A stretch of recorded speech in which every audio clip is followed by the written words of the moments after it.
What's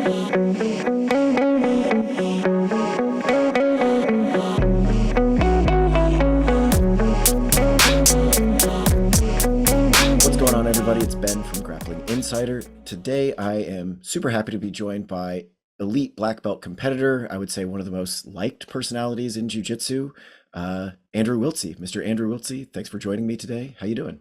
All right, I'm super excited. I'm happy to be on. Thanks for inviting me. Yeah, of course. So let's just get right into it, man. Like, obviously, you have been out with injuries a little bit, haven't competed since 2021, but you're also not a quiet guy, right? You've been out on social media, you're doing seminars, it seems like every weekend. Kind of tell me, what have you been up to this past year or so?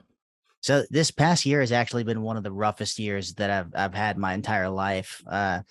A lot of people missed out on the fact that I had this really public manic episode that happened like 7, 8, 9 months ago, something like that. But it was actually a huge deal. I've never had my brain kind of shattered in that way before. It just completely tore me to pieces, and I've kind of been rebuilding since that point in time. I'm not out on injury right now. Really, it was just more of a mental health. Like, I genuinely could not handle the amount of training that I need to do and the anxiety from competition and everything coming up. To now I'm starting to come back. Now I'm feeling good. I'm getting in good shape, and I'm starting to feel like I'm competition ready almost, and I'm getting ready to probably take a who's number one or something soon. But the last year has been horrid. 2022 was just not my year. Man, that's rough. So I do want to talk about, let's talk about this. You're somebody who is like open about your mental health, open about your struggles. Talk to me about kind of the pros and cons of that, right? Is it scary to get out there and be public about with your mental health struggles? Do you get benefit out of it, finding support in the community? Talk to me about the pluses and minuses of being like that. So I don't really have to see it in terms of pros and cons. I'm just a genuinely honest person, and I kind of just talk about what's on my mind. I talk about what's going on. I don't really have much of a filter. And I mean, there's pros and cons to not having a filter, but I don't ever regret talking about all the mental health stuff. The problem is there's a big difference between hearing someone talk about it and then seeing them struggle with it. So like I definitely lost a lot of fans during the manic episode. I think I did a couple of rants that were just completely unhinged and, yada, yada, yada. But there is a big difference between people hearing you struggle and hearing you kind of talk about the struggle versus actually seeing the reality of it. And I think the reality of it is a lot different than what people expect when they hear someone they like talking about it. Like just kind of genuinely going insane for a couple months is not something you can just kind of look at and shrug off for most people. Yeah, I think in many ways, honestly, I know you said you lost some fans being public with that episode, but I didn't even mean to be public with the episode. Yeah. I was genuinely just suffering through the episode. Right. I had no idea what was going on. It was the first time in my life I've ever had an actual manic episode where I had to deal with like psychosis and all of the super negative side effects of it. Generally, I would deal with like hypomanic episodes that were like 1 or 2 days of just like extreme energy, and maybe I say some dumb things in an interview or something like that. Whereas like an actual manic episode, you can think that God is talking to you and that all kinds of stuff that's not real is factual. So it can really twist your brain around a little bit. So, and it was completely medication induced. I got put on Adderall for my undiagnosed ADHD at the time, and the Adderall helped me a lot, but they didn't put me on a mood stabilizer at the same time for my bipolar. And that anyone that knows anything about mental health knows that that's just not something you do, is put someone on a stimulant who's bipolar without making sure that they're not going to go into a serious bad manic episode. So my manic episode was actually medication induced. I think without that, like I've been able to manage my bipolar pretty well. I mostly deal with just depressive episodes. The manic episodes are just kind of not that big of a deal for the most part until that one in particular. Interesting. So I understand it was medication induced, but I think it's important we also talk about like, how did you get help? How did you come down from that? You say you're in a better place now. Kind of what did you do to get over that? So, I mean, I'm on medication. I take Vraylar, which is a mood stabilizer that's really good for people that have bipolar because it's great at making them come down from manic episodes and preventing manic episodes in general. So like I've always been able to handle the depression for the most part. I've had a couple times where I kind of succumbed to it, but it's just something I was used to dealing with in my life. So I had tricks to deal with it, and I knew what I had to do to pull myself out of it. And it was just whether or not I could force myself to do it, which most of the time I eventually did. Like my crutch is jiu-jitsu and being able to just throw myself at training as hard as I can, doing everything I'm supposed to do to be one of the best in the world. And the problem was like with manic episodes that are super bad, as high as you go is as low as you're gonna go. So I went super high. Like I actually didn't sleep for about a week. It genuinely, I did not sleep. I would like lay down and my brain would just be running 1,000 miles an hour, and I would have like a notepad by my bed where I'd be writing down ideas that I would have while I was manic. And I just thought it was kind of odd that I hadn't slept for a week, but I deteriorated rapidly. It turns out you really do need to sleep. And so I hit such a high point in that manic episode that the depression afterwards was crippling. Like the manic episode itself probably lasted for 2 months or something like that, because it was such a bad manic episode that it kind of imprinted thought patterns onto me that were unhealthy. And those took a long time to kind of fade away, but then they faded away into like severe depression, which again, I'm like a fucking Vietnam veteran when it comes to dealing with depression, but not like that. That was horrible. I really genuinely felt helpless and hopeless. And I felt like I'd made just the biggest fool of myself by being public and making videos while I was manic, which I didn't really acknowledge that I was manic at the time. I was just completely incapable of dealing with it. And I just felt like it was hopeless and there was nowhere for me to go. So I wasn't really able to train much. I was having problems at Daisy Fresh. They were not ready for me to have a episode of psychosis like that. So they didn't really react great. And I didn't react great because I was dealing with the psychosis. And it's all smoothed over now. Like I train at Daisy Fresh full time. I'm there for life. Unless me and Bird kind of end up opening our own gym, we're with Heath. And even then we'd be under Heath. But yeah, it was a mess, man. My whole life fell apart.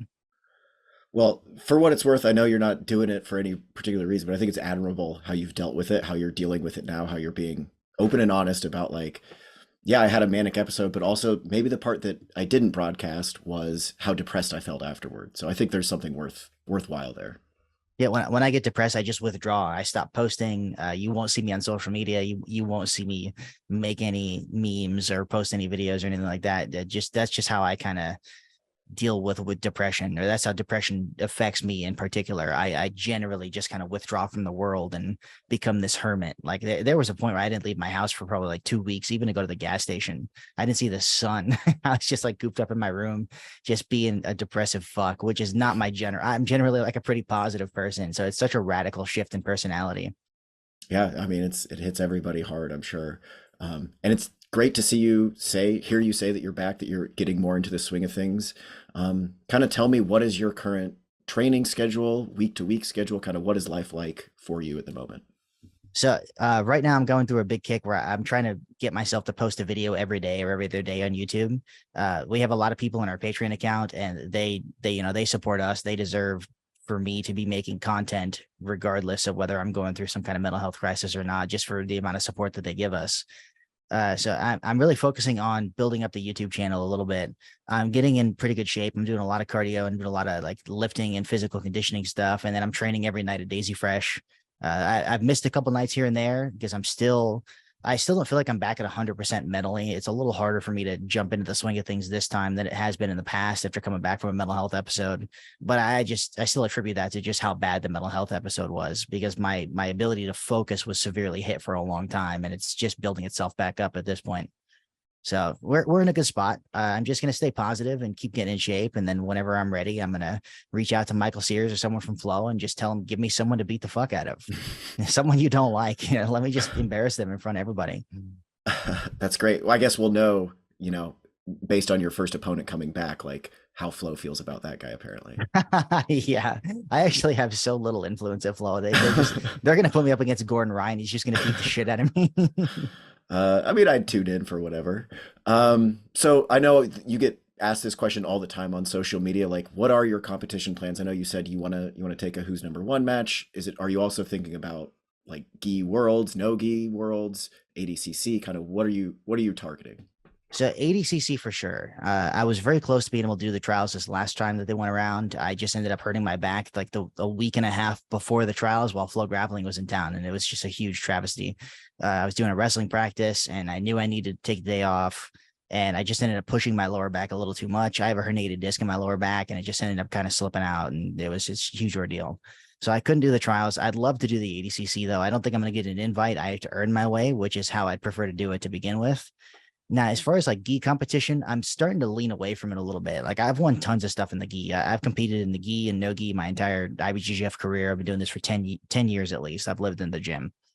But now I'm really starting to feel like a no gi competitor.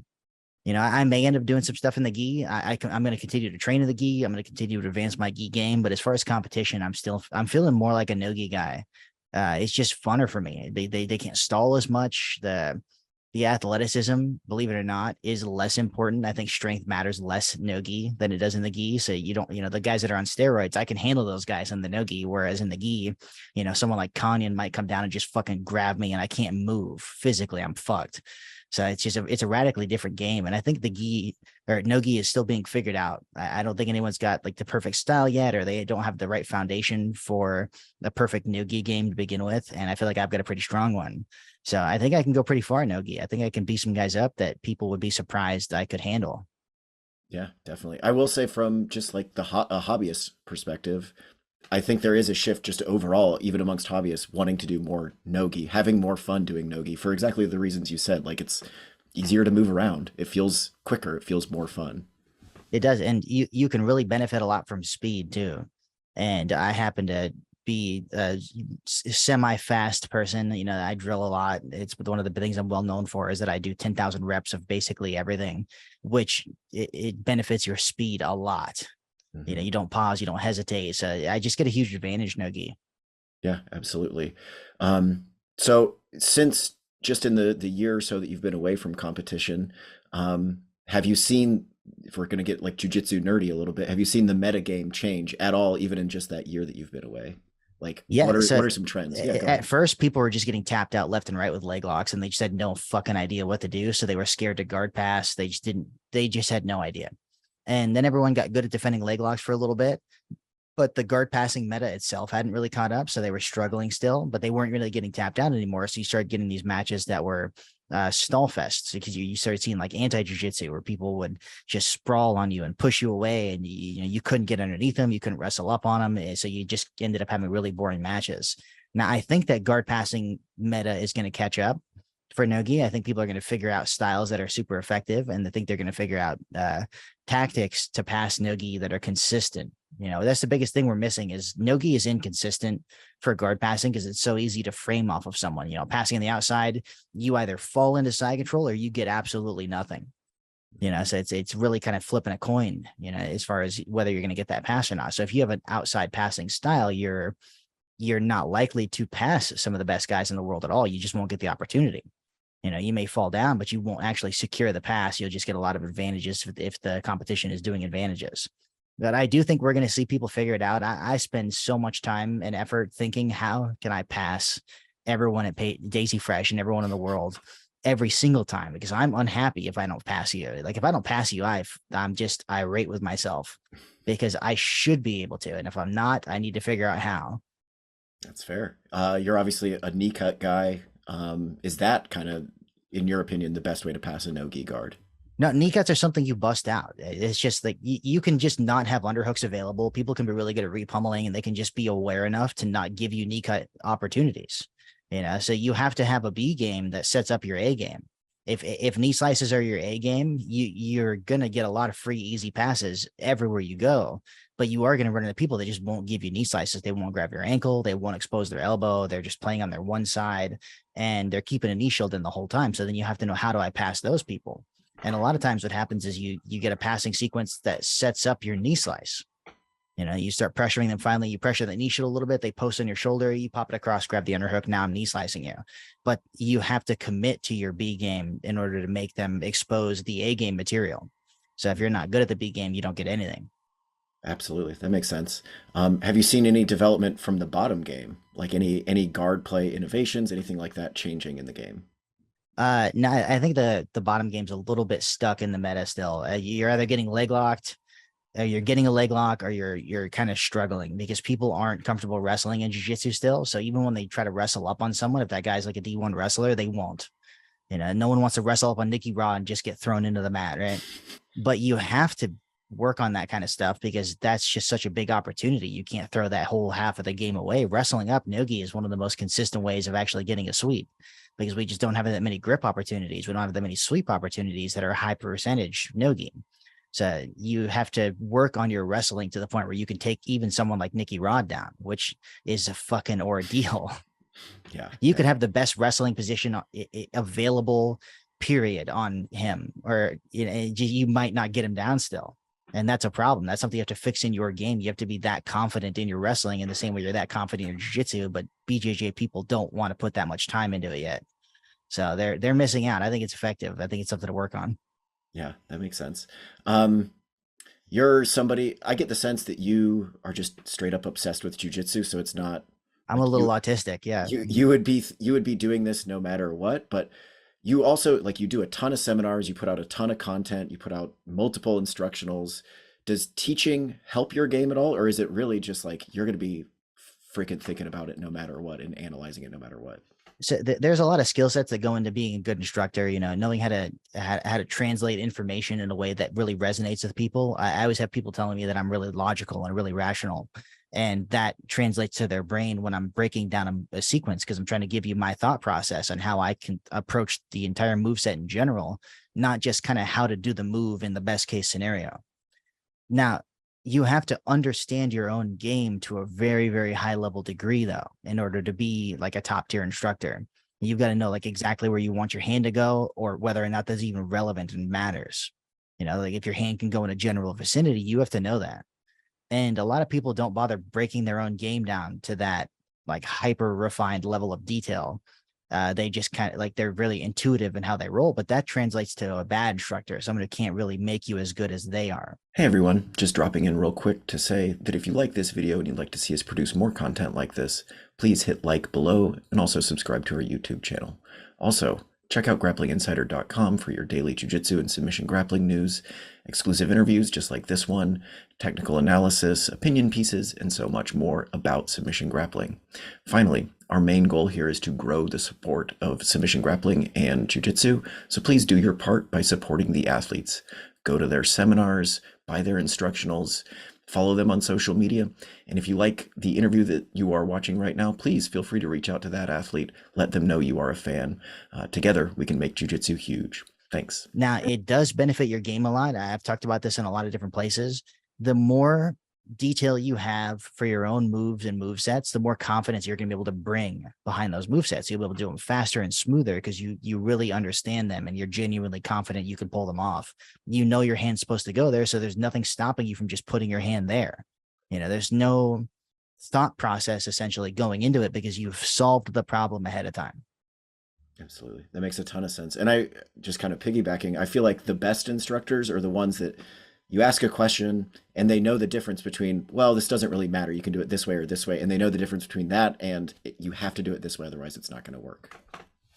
Yeah, lots of little things like that go into it. You like oration too. It was something I try to work on myself with, my ability to like be engaging on camera, especially because I make a lot of instructionals. I feel like I have a lot of knowledge I want to share. So I'm going to keep making instructionals until people get sick of me.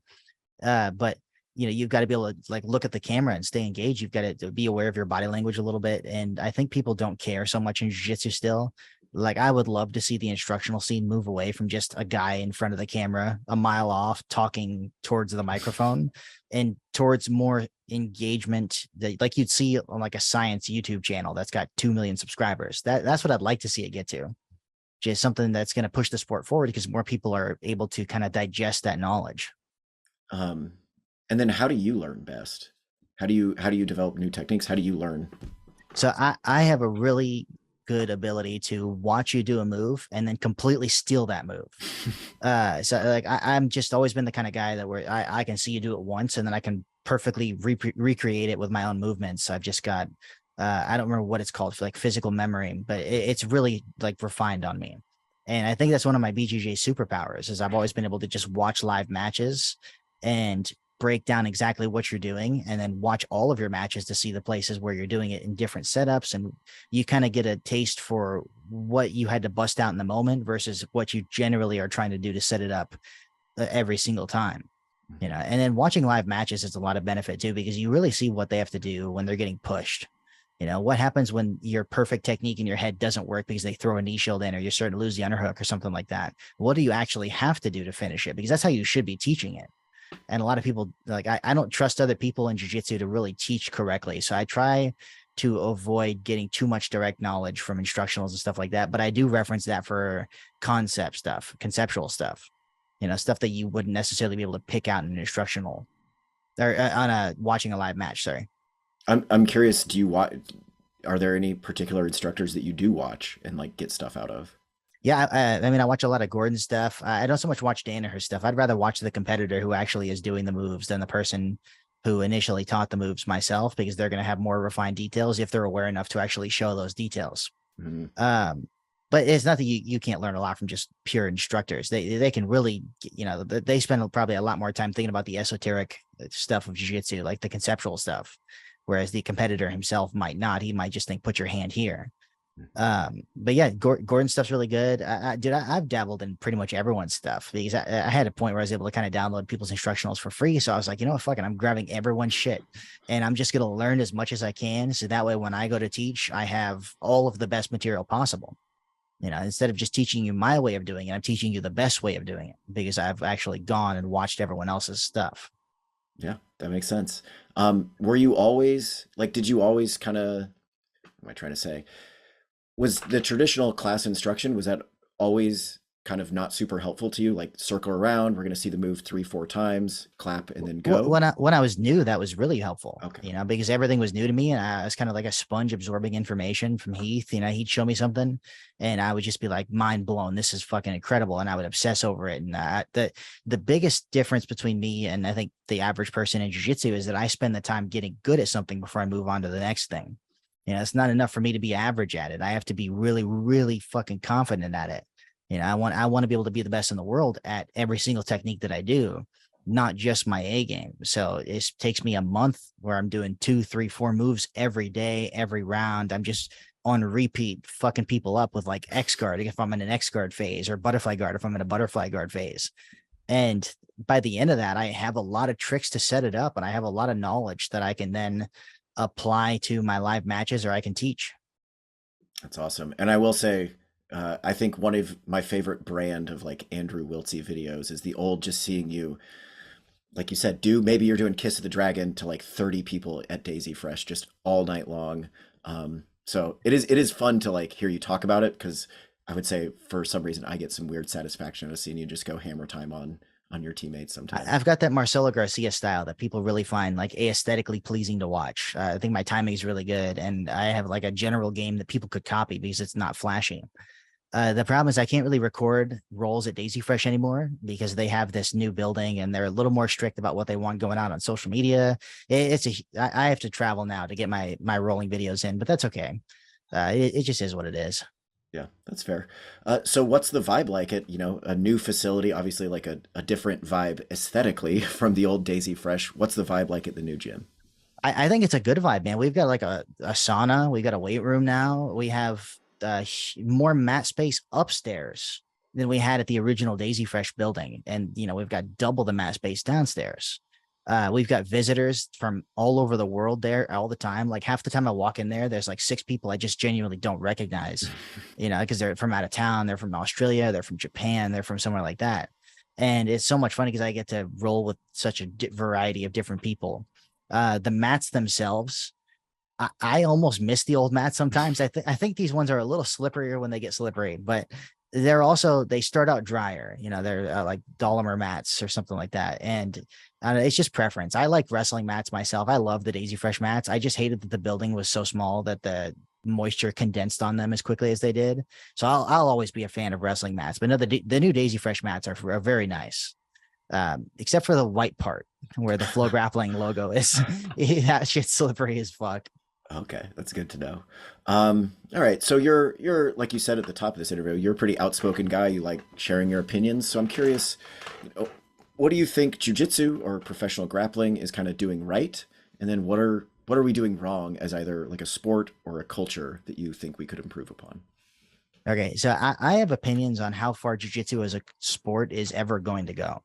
I think that for the average fucking person, jiu-jitsu is always going to be relatively boring and unapproachable. because the nuance, there's too many positions, there's too many moves, and pressure doesn't necessarily translate to a camera. Well, why doesn't he just do this? You fucking try doing that against that strength, against that guy pushing his hips down in. You're not just going to shrimp off of him. And the average viewer is not going to understand that. They're not going to understand what's going on. You can do your best to explain the rule set, but it's like, it's the biggest thing that's going to make jiu-jitsu get bigger as a sport is going to be getting it into more locations around the United States and getting it into school systems if we can. If it ever became more like a more popular high school sport, we would definitely see it explode.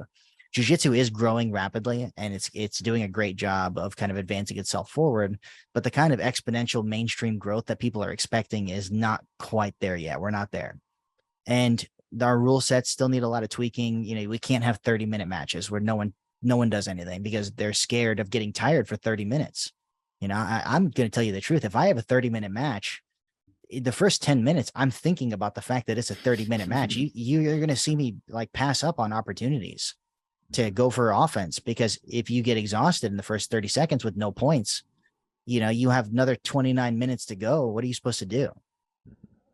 I think the point scoring system needs to be added to like who's number one, flow grappling events and stuff like that, because you should have the incentive to play positionally and advance your position and be going for stuff in the same way that advantages give you an incentive to go for moves, because they stay on the board even if I don't get it. If I get you in side control and then after 4 minutes you get out and I still have another 26 minutes to go, I get to keep those points at least.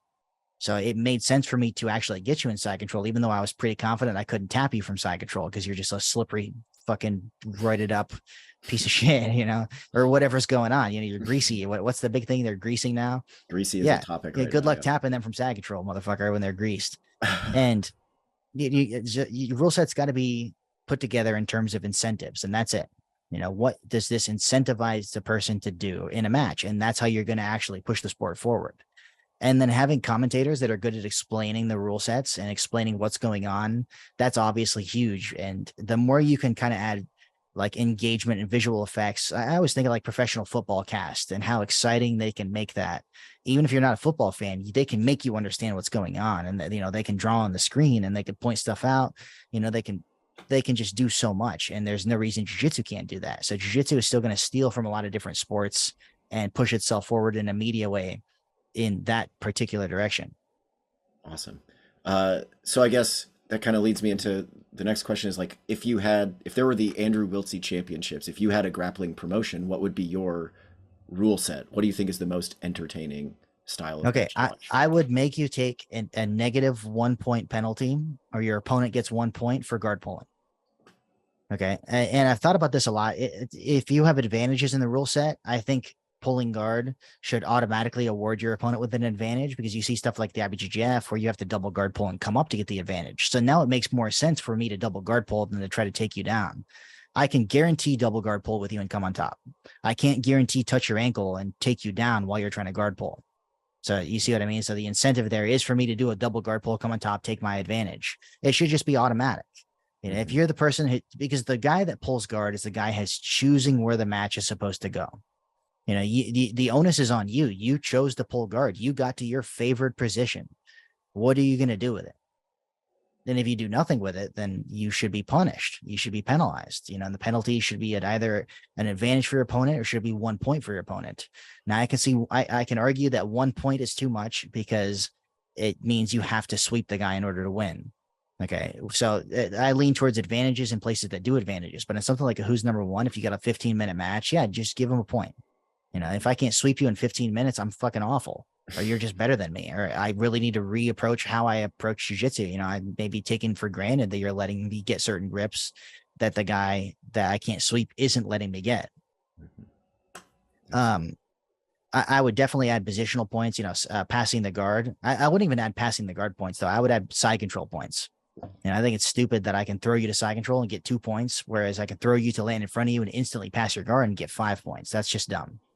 So I would add side control points. You got mount points, knee on belly points. I don't really care if they're in there or not. Knee on belly isn't really a power position in jiu-jitsu, and all it really does is incentivize you to take a loose position and give the guy a chance to explode out.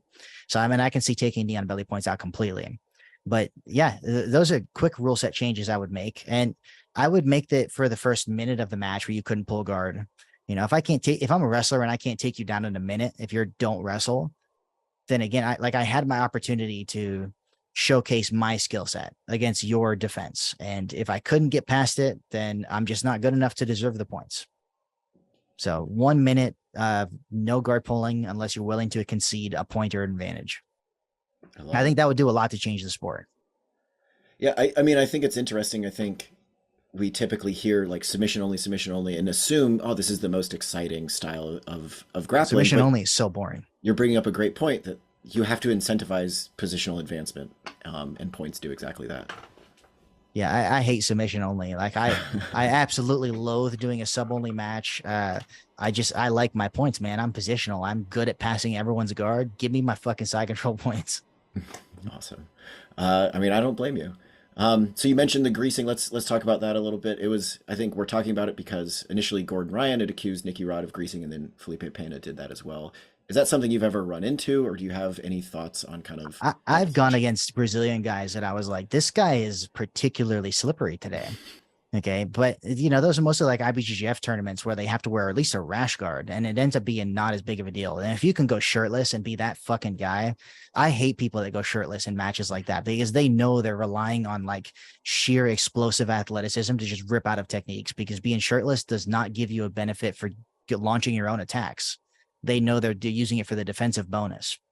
I think that people should have to wear a long sleeve rash guard in a lot of different matches and a lot of different rule sets. It just because the added friction does change the game, but it makes it more technical because you need friction to do anything. You need to have some kind of stable point to launch offense from, and even something simple like a wrist grip you can actually maintain for 2 seconds is enough. Mm-hmm. So I would like to see rash guards, long sleeve rash guards be a thing. It's only popular to go shirtless because the ADCC does it, because they want to make it like this pure raw grappling art. But I think that has a lot of downsides, and you'll see greasing a lot more often at like an ADCC shirtless event than you would at an event where you had to wear long sleeve rash guards and maybe even like spats or something like that. Yeah, and I mean, you also mentioned having shorter matches. I have to imagine in these 30-minute matches, even if people are not greasing, they're just going to be so goddamn sweaty after 15 minutes that you might as well be on a slip and slide. Yeah, I think 15 minutes should be the maximum match is going to go. I think it's better for the match itself, in terms of like what you're going to see people go for. They're going to actually launch offense if they know it's only 15 minutes. And even 15 minutes is really long. 10 minutes, honestly, is it's a little bit better. I genuinely think the best matches are 6 or 7 minutes long, though, because people are willing to full send their technique from the very start. And that's just more exciting. And you'll see more scrambles. You'll see more action with lower rule sets. The problem is you run into people that are so good defensively that you just can't get anything going in the first couple minutes against them. So then they want to have longer time limits, but then that incentivizes stalling. So it is kind of a try it and see what works type of thing. I'd like to see who's number one, try it, put Gordon Ryan in there for 10 minutes instead of 30 and see how he does. I think that he'd have to adopt his style a little bit. His style is based on other people getting exhausted before him.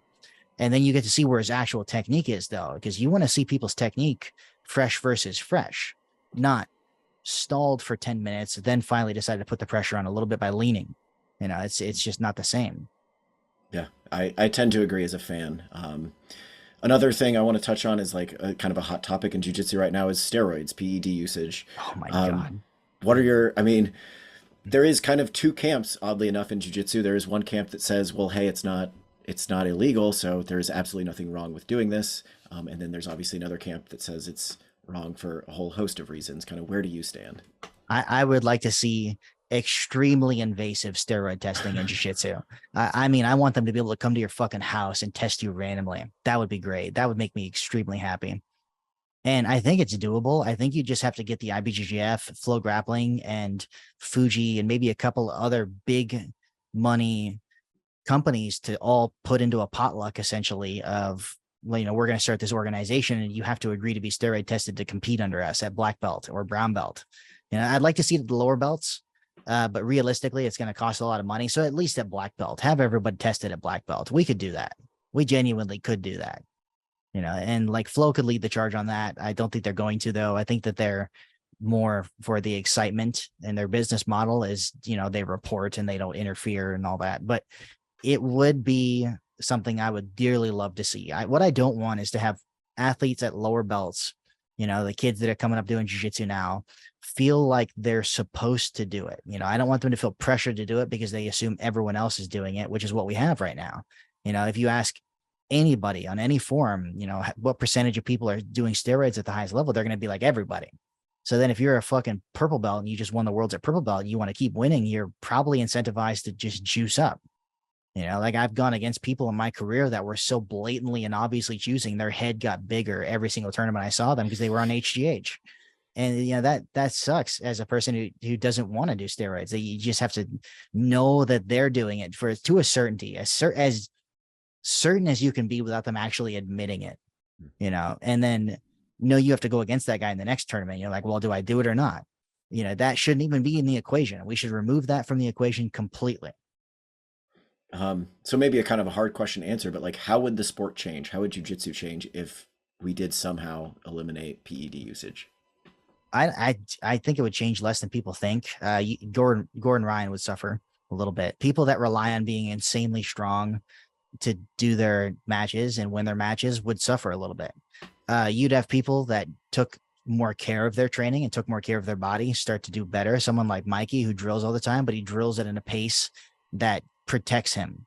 Like I don't think Mikey drills in a way that's dangerous ever. He pushes it as far as he needs to, but he's always willing to back off. So he's a good example of someone who trains incredibly smart for their longevity. Those people would they would do much better because they wouldn't be dealing with that roided aggression of, let's say I train 8 hours a day and you train 8 hours a day, but you're on tren and all this other shit. You're fresh as fuck the next day, whereas I'm crippled. Mm-hmm. You kip out of bed, and that matters a lot when it comes to jiu-jitsu, because the fresher you are when you roll, the more you reinforce those patterns. If you're fresh when you do all your rolls and you're going for stuff the whole time because you are fresher, that just snowballs your skill gain. Awesome, man. That was articulate as always, Andrew. I appreciate it. I know you got an instructional coming out. Do you want to like plug anything that people, I know you said you had a Patreon. Go ahead and plug before I let you get out of here what you want to plug. Okay. Huge plug for Daisy Fresh, Heath Pedigo, and Shoy Roll.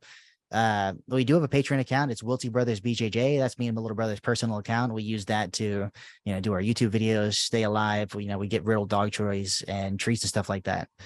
We have our YouTube channel, Wiltse Brothers BJJ, and then we have a ton of instructionals on BJJ Fanatics. We have 12 now. Our most recent one was actually a flexibility course for people who just are inflexible fucks who actually want to be good at jiu-jitsu but don't know how to stretch correctly and don't know what stretches to do. So if you guys are interested, feel free to check that out.